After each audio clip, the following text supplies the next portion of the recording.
Olá, tudo bem?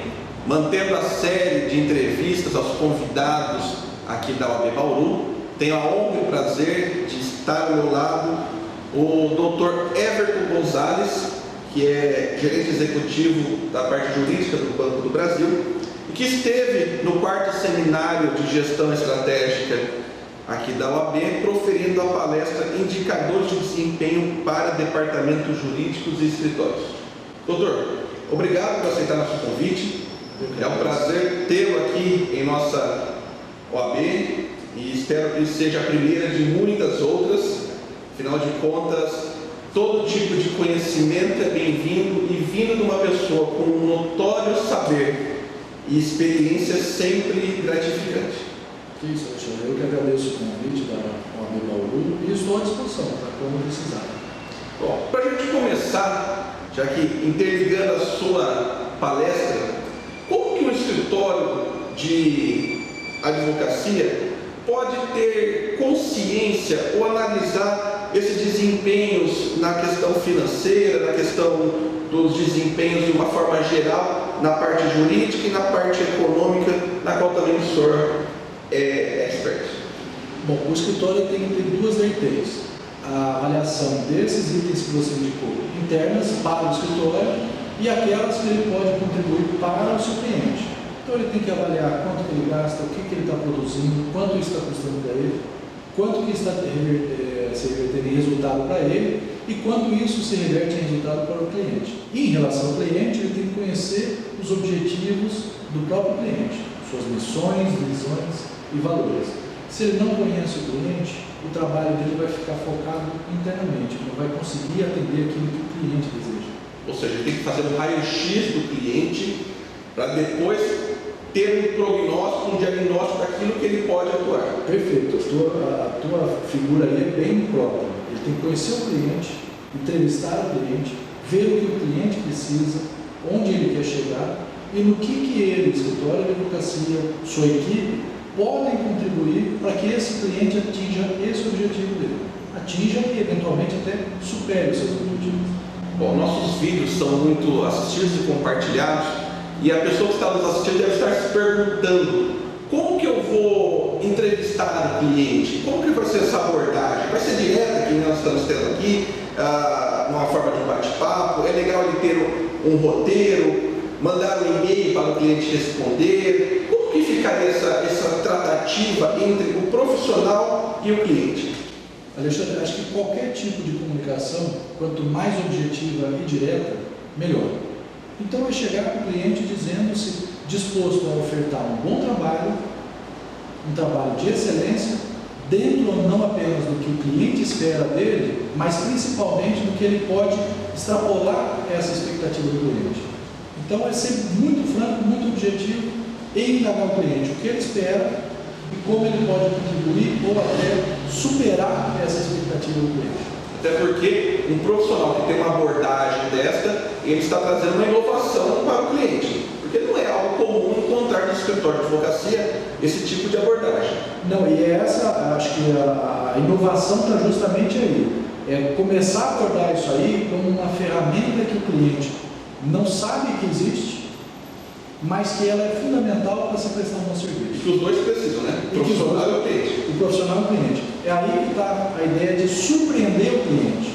Não apenas fazer o que ele acha que ele precisa, mas surpreendê-lo ofertando algo a mais do que ele precisa.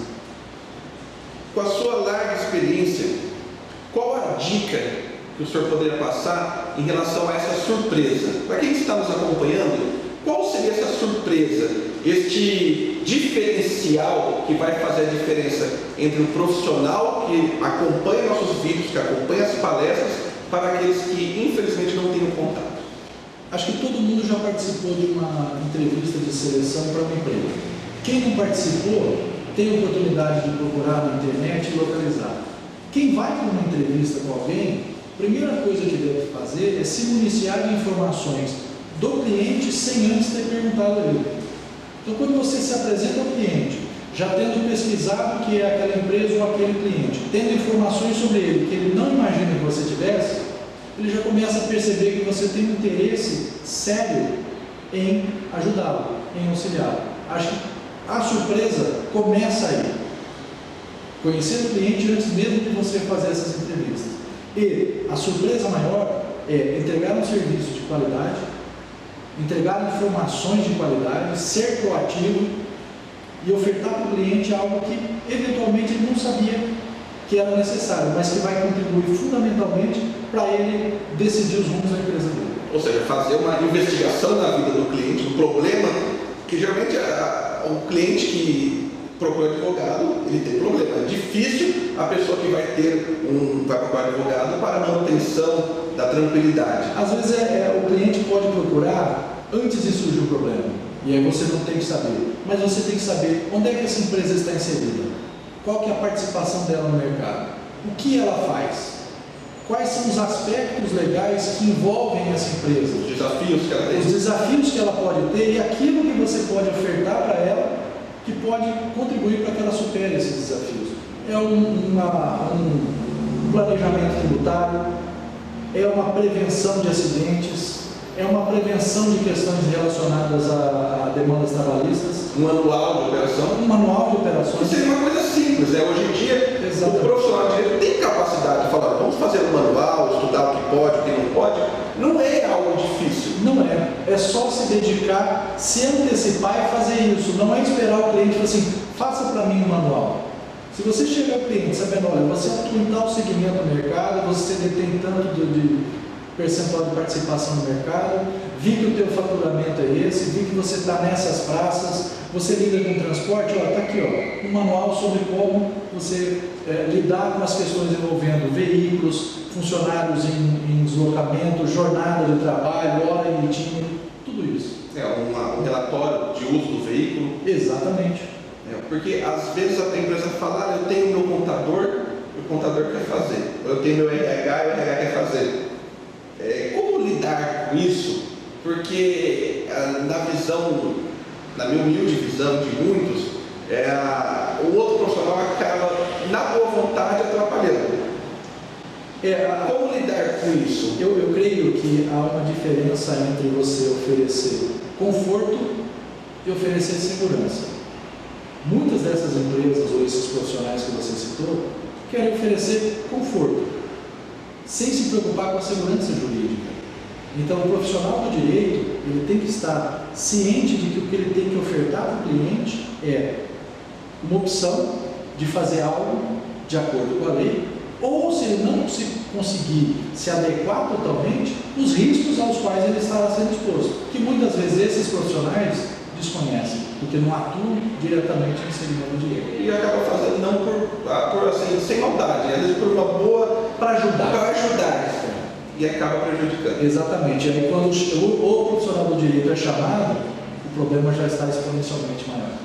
Então, se você tem a oportunidade de oferecer isso como uma advocacia preventiva, para ele evitar a exposição a risco, para ele evitar perdas, certamente você vai conquistar o cliente. Sai muito mais barato. E sai muito mais barato para os dois. Com certeza. Doutor, para a gente terminar nosso papo, século XXI, tecnologia que não para, informações que são despejadas a cada dia, a cada hora. Qual seria a dica para quem está nos acompanhando, para quem sempre nos acompanhou, para que a gente seja um diferencial nessa sociedade? Eu acho que é atualização. E aí não é só atualização com as novidades do direito, isso é fundamental, mas atualização com a prática do dia a dia do mundo. Porque hoje as empresas não querem ser locais, elas querem ser internacionais, globalizadas. Então você tem que saber o que o mercado está fazendo para não ser surpreendido com a demanda do cliente que você desconheça. Bom, depois dessa aula e dessa dica, fica o nosso muito obrigado, professor, doutor. E como eu sempre digo, a OAB Bauru está de portas e janelas abertas. Vai ser um prazer tê-lo novamente. Já estamos fazendo novamente o convite para que volte. E para você, que é sempre sinônimo de prestígio, inteligência e atualização, acompanhando nossos vídeos, compartilhando, curtindo as nossas publicações, o nosso muito obrigado. Continue com a gente e até a próxima. Obrigado.